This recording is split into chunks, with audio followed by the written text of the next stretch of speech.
Может ли что-либо, кроме национальной кухни, также внятно, емко и вкусно охарактеризовать тот или иной народ? Ведь блюда, особенно праздничные, сформировались под влиянием истории, обычаев, традиционного быта и верований этноса. Татарская кухня буквально пестрит уникальными, сложносоставными яствами.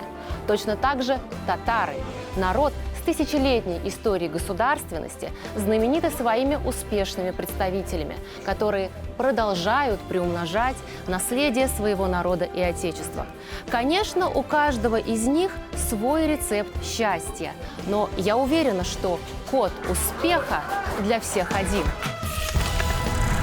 Мы отправимся в небольшое путешествие по знаковым местам татарского народа и встретимся с представителями совершенно разных сфер деятельности. А начнем мы свой путь с места, которое 1000 лет назад предопределило главное духовное качество каждого татарина.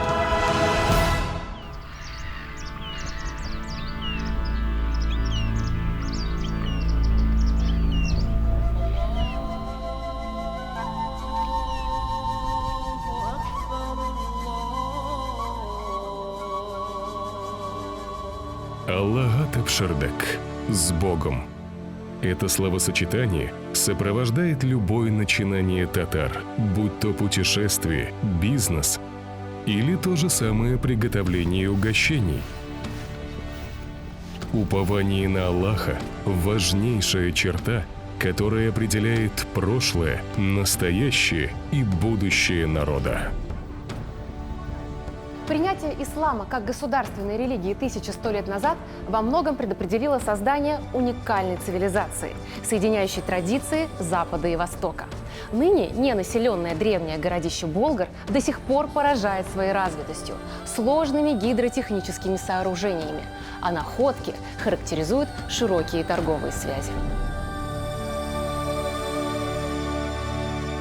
Для каждого мусульманина есть ценные места, такие как Мекка, и Медина, и Иерусалим. То есть для каждого народа есть определенные места, точки, отрезки времени. Мне кажется, самым важным местом в истории татарского народа является именно Булгар, потому что наши предки проявили свое желание, свою волю, приняли официально ислам именно на территории современного Булгара. Поэтому это то, что нам напоминает, кто мы есть на самом деле. Пока мы будем помнить о Булгаре, мы будем помнить, кто мы есть. Всегда ли успешен верующий человек и почему? Разумеется, то есть в этом даже нет сомнений. И в хадисе пророка, саллаллаху алейхи вассалям, говорится, когда верующего касается что-то хорошее, благое, он благодарит Всевышнего Аллаха и получает награду. Если его касается что-то плохое, то он проявляет сабр, проявляет терпение и тоже получает за это награду.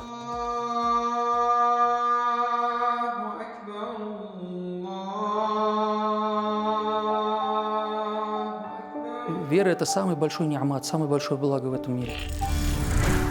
Впервые о Камиле Хазрате Самигуллине общественность заговорила как о самом молодом муфтии в истории духовного управления Республики Татарстан.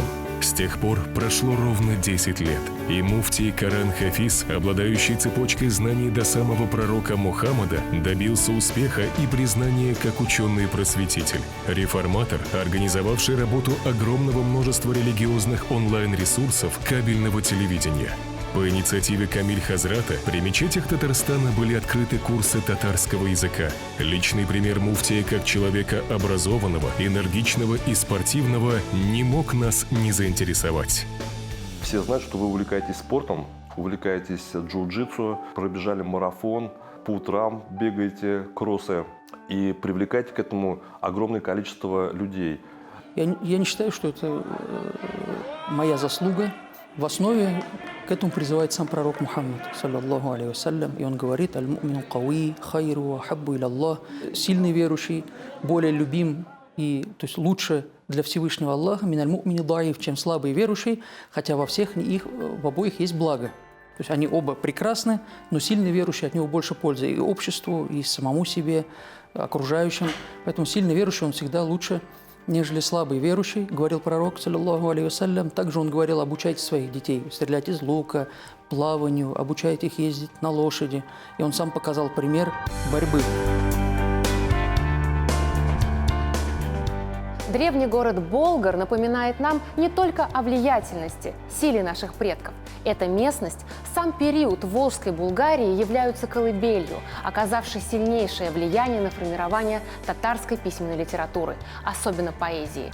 Поэма «Кыса и Юсуф», сказание о Юсуфе, главное произведение средневекового поэта Кулгали, написанное по кораническим сюжетам о пророке Юсуфе.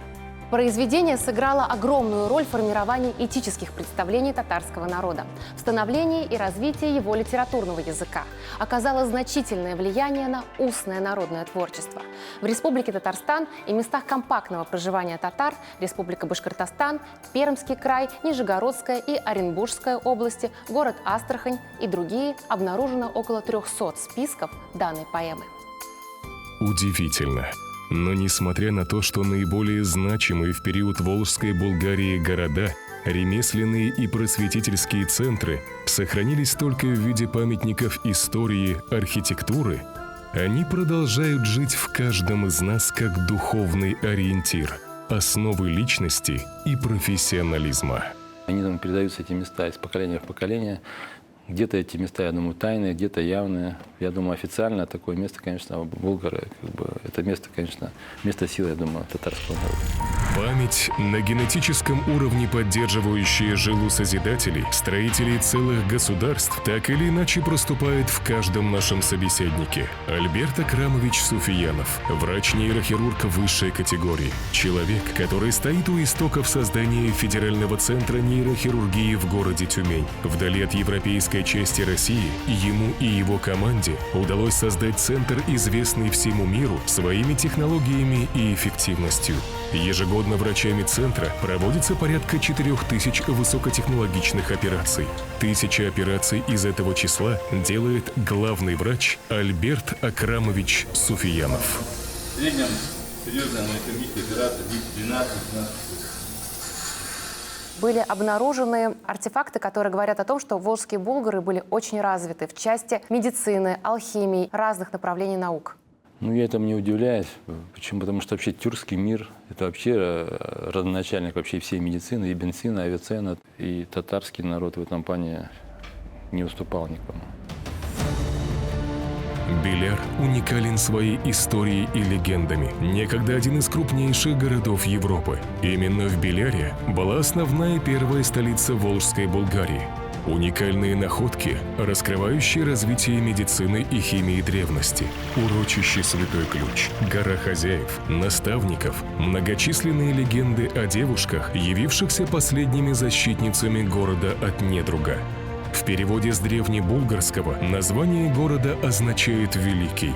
Величие местности не утрачено и сегодня. Оно в том числе поддерживается статусом общего для христиан, мусульман и язычников места обращения к Всевышнему. Это ли не пример добрососедства и исконной доброты? Специальности врача, конечно, доброта – это неотъемлемый элемент, я считаю. Почему? Потому что чувство сострадания к пациенту – это должно быть главенствовать. И каждый миллиметр очень важен. Вообще жизненно важная функция человека находится именно в стволе мозга, то есть дыхание, сердце. И поэтому здесь особенно манипуляция, особенно ювелирная. Хирургия – это очень такая инвазивная специальность. Ты должен наносить, хочешь не хочешь, травму скальпелем, там, разрезом и так далее. Поэтому ты должен четко оценивать соотношение результата, чего ты хочешь добиться. И, конечно, это точно, в первую очередь, только с позиции пациента. С самого момента создания в 2010 году в клинике открывались новые операционные, приобреталось дорогостоящее оборудование, аналогов которому сегодня нет в российских и большинстве зарубежных клиниках. Но только ли в технологиях секрет успеха? Когда вы набираете людей работать в центре, первый вопрос, который вы задаете, любят ли они людей? Ну да, естественно, конечно, я спрашиваю, как они относятся к пациенту, сможешь ли пациенту улыбнуться. Я очень большое внимание уделяю, конечно, семье. Я всегда спрашиваю, кто воспитывал, где воспитывался. Я считаю, что воспитание в семье ничто не заменит. Всего можно человека научить, но если человеку не привили там честность, порядочность, тоже доброту, это очень сложно. дальше уже развить в человеке. Поэтому эти вопросы я сразу, конечно, ставлю на берегу. Если вижу, что человек черствый, еще какие-то там есть изъяны, но нам лучше распрощаться сразу на берегу. Почему? Потому что, подчеркиваю, нейрохирургия – это очень сильная специальность, это очень сильное оружие на самом деле.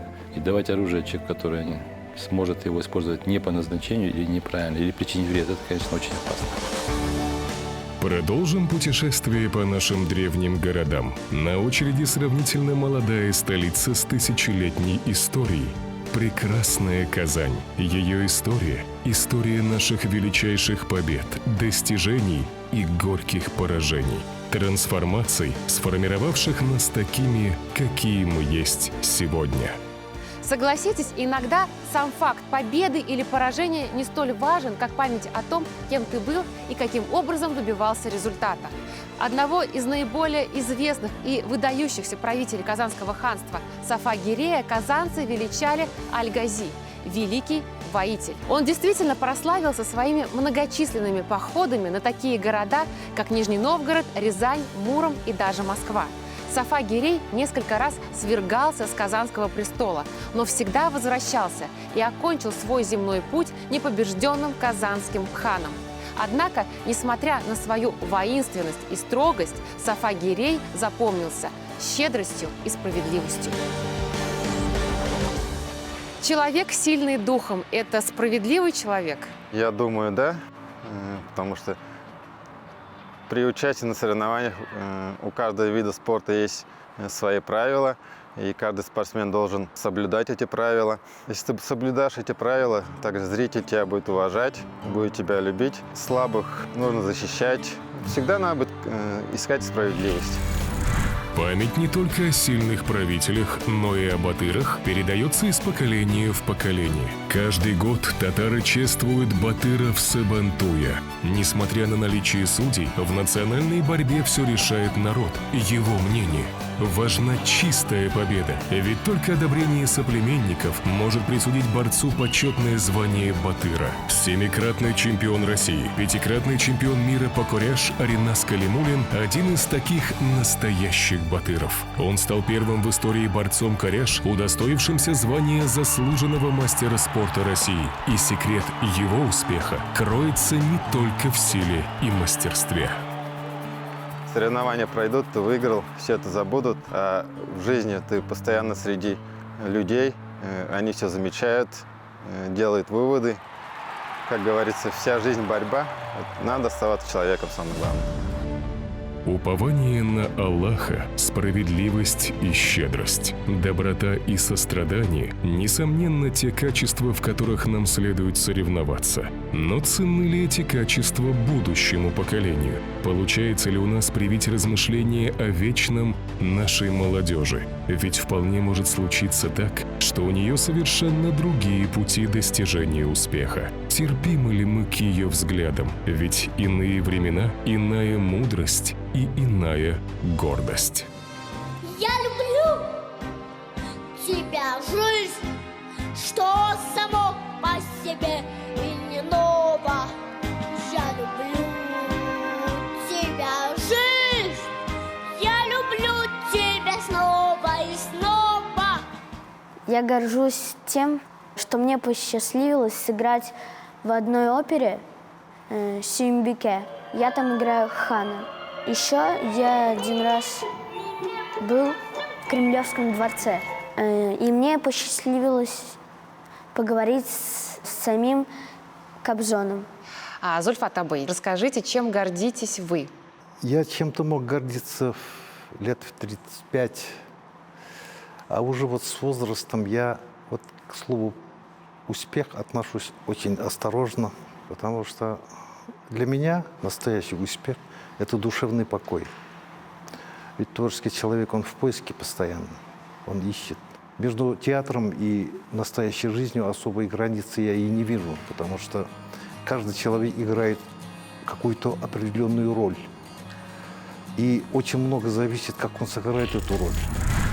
Юное дарование Арслан Сибгатуллин – один из немногих людей, к которым слава и успех пришли в возрасте 3 лет. Он прославился прочтением стихотворения на татарском языке «Туган-тель». И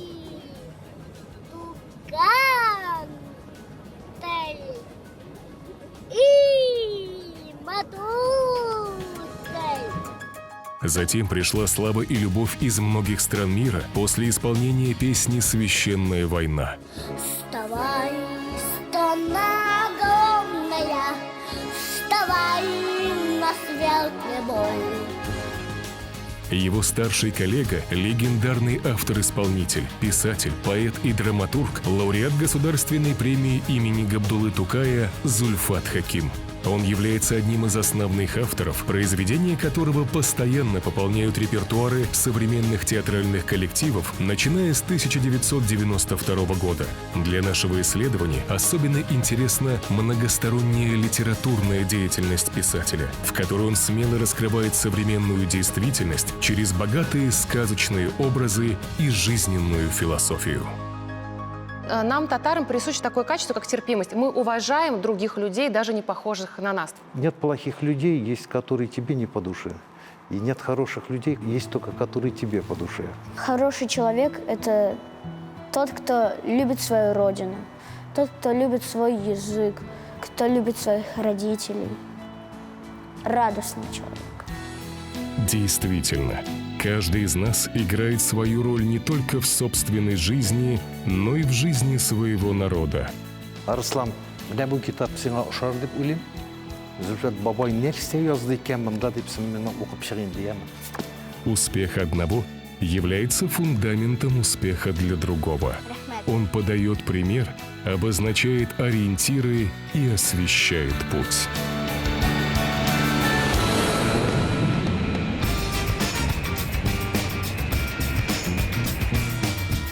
Вы летаете по всей стране. Вы видите много татар разных. А есть что-то общее между всеми татарами? Да, я летаю и по стране, не только по стране. Если взять нашу страну от Калининграда до Хабаровска, да, если с запада на восток, до Владивостока даже. И если у меня есть возможность посмотреть город, я обычно связываюсь с руководителями татарских автономий или общин. Встречают гостеприимно, угощают. И вот это качество гостеприимства, оно тоже характеризует татар. С открытой душой, с распростертыми руками, вот эти угощения в национальном стиле, да, чай, чак-чак. Вот это есть, это присуще нам, татарам. Встретить гостя так, чтобы потом еще раз приехал. Как ни странно, даже в 21 веке находится место и для сказочных героев, связывающих нас с древними легендами, и героических поступков вполне себе реальных людей, которые оказались в центре событий и в решающий момент смогли принять единственно верное решение, опираясь на свой опыт и характер. Дамир Юсупов посадил самолет с отказавшими двигателями на кукурузном поле под Москвой. Борт потерял тягу, столкнувшись со стаей чаек, которые вывели из строя сразу 2 турбины. Идем правее на солнце вдоль рядов кукурузы. Президент Российской Федерации Владимир Путин своим указом присвоил летчику звание Героя России, а происшествие тут же назвали «чудом на кукурузном поле». Вот ответственность, дисциплина, сострадание, вот эти вот качества, я думаю, они присущи. Много все-таки татар, выдающихся, да, вот, которые оставили след в культуре, то есть в науке. И я считаю, что такое качество, как любознательность, любопытство, татар тоже присуще. Вот я вот стараюсь вот в каких-то областях, вот, даже незнакомых, что-то узнать новое для себя. Поэтому это качество тоже во мне есть. Такое здоровое любопытство.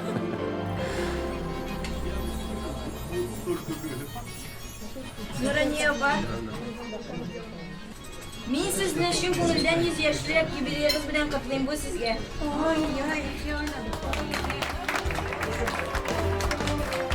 Еще одна из наиболее важных составляющих успеха – конечно же, преданность своему делу.